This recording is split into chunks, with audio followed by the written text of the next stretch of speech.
Photographer Ernest Withers captured some of the most indelible images of the civil rights era. The photo of the Reverend Dr. Martin Luther King Jr. riding one of the first desegregated buses in Montgomery, Alabama. The iconic image of black sanitation workers carrying "I am a man" signs in Memphis. And he was the only photojournalist to document the entire trial in the murder of Emmett Till. But Withers was also an FBI informant, funneling information to the Bureau about the civil rights movement and its leaders. Pulitzer Prize-winning journalist Wesley Lowery joins us now to talk about his new podcast called Unfinished: Ernie's Secret, which explores the government's efforts to infiltrate and disrupt the civil rights movement and the man who was caught in the middle.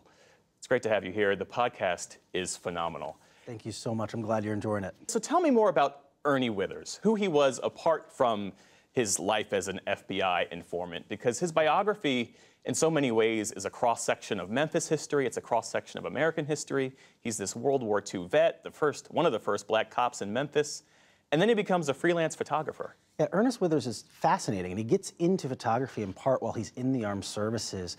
He would take photos of the other enlisted men and sell them to them so they could send them back to their wives and girlfriends, or maybe both their wife and girlfriend, depending on the guy, right? Selling them, not giving them. Yeah, correct, right? Yeah. Well, he was a smart, industrious guy, right? And so when he gets back to Memphis, does a stint as a police officer, but then becomes essentially the black photographer in Memphis. And so he documented everything: homecomings, repasses, just everyday black life. He also was obsessed with Negro League baseball, and so he would travel and shoot photos of all of these black baseball players across the country. And then also Memphis has Stax Records in it.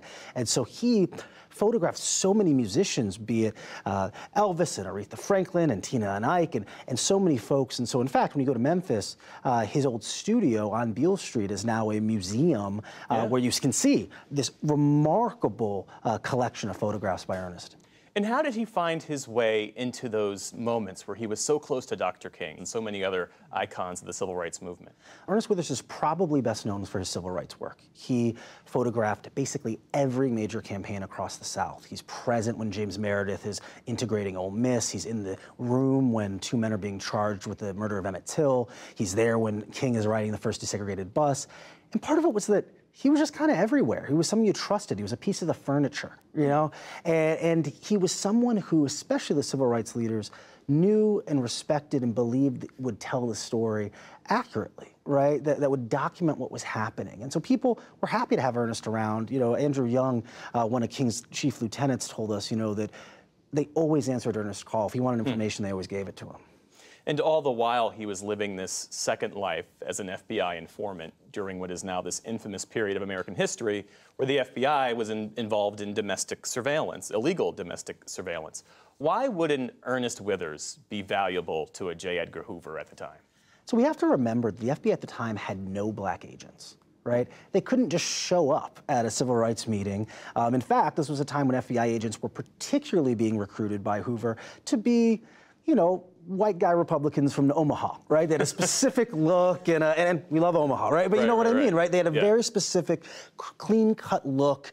That is not the best workforce if the thing you're trying to do is infiltrate a black civil rights movement that's playing out primarily in urban centers across the country, right? And so these human assets became vitally important for the FBI. People who could be in a room, who knew everyone's name, who would introduce themselves, who could ask for someone's address and it not be suspicious. And so what Ernest ends up being is a sponge of information. Now, he already was one, right? He was a local photographer. He knew everybody and their mother and their cousin. He knew where they lived. He knew when their birthday was, right? So he had a lot of that information.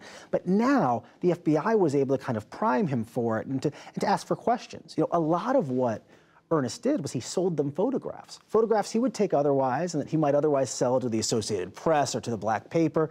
He'd shoot a protest all day, he'd get all the caption information, and then he'd sell a roll of film to the FBI. And now suddenly, at a time before the internet, before a lot of the databases we now have and law enforcement now has, they now have photographs and names, and in some cases addresses and phone numbers for people who they otherwise might not have known how to track. One of the primary threads that runs through the podcast is sort of the moral ambiguity of the day. That in many ways, Mr. Withers didn't have a choice. That when the federal government comes and says, you know, we want information that only you can provide, he didn't really have a choice. It's interesting, right? When you listen to Ernest Withers' family and the one time he ever addressed this before he passed, right? There's an insistence that he was not an informant in the worst sense of the word, right? That he was someone who was selling photographs, that the FBI was a customer like anyone else, and that also, what was he supposed to do? He's a black man at a time when black men don't even have the right to vote. The federal government has come to him and said, we need to stop the communist infiltration, because that was the pretense under which Hoover harassed the civil rights leaders, including King. And here you have this black man with 6 children to feed, who's not particularly wealthy. And how do we gauge now, so many years later, if he thought he had a real choice when he was asked to do these things, or if he didn't? As I was listening to the podcast, my ears perked up when I heard the voice of Ambassador Andrew Young. The reason I bring him up is because he told you that he wasn't surprised that there was someone spying on the work that they were doing, that there was an FBI informant in their midst. But he also suggested that he didn't care all that much, that in his mind, he had nothing to hide. The SCLC at the time had nothing to hide, and as he saw it, it was good to be super transparent, whether it was with the FBI or whomever, about the work that they were doing. That is what Andrew Young said. It's actually interesting because I've gotten a lot of feedback on that particular quote from people, right? I know modern day activists who are like, what's wrong with Andrew Young? Is he serious? Like, can you believe that? I've heard from other people, oh, I guess that makes sense. I bet those activists are pretty young. Yeah, so they are, right? Yeah. And I think it cuts in a few different directions. The first is that a lot of the people from the time, people who knew Ernest in real time, have been pretty forgiving of this information that's come out. Part of it, I think, is that so much time has passed, right? A lot of this is in the rearview mirror. There's also a reality where, as frustrated and upset as people are about the FBI surveillance, the idea of holding Ernest personally accountable for what was clearly the sins of one of those powerful institutions in American society is something I think a lot of the black activists are willing to, kind of be kind about.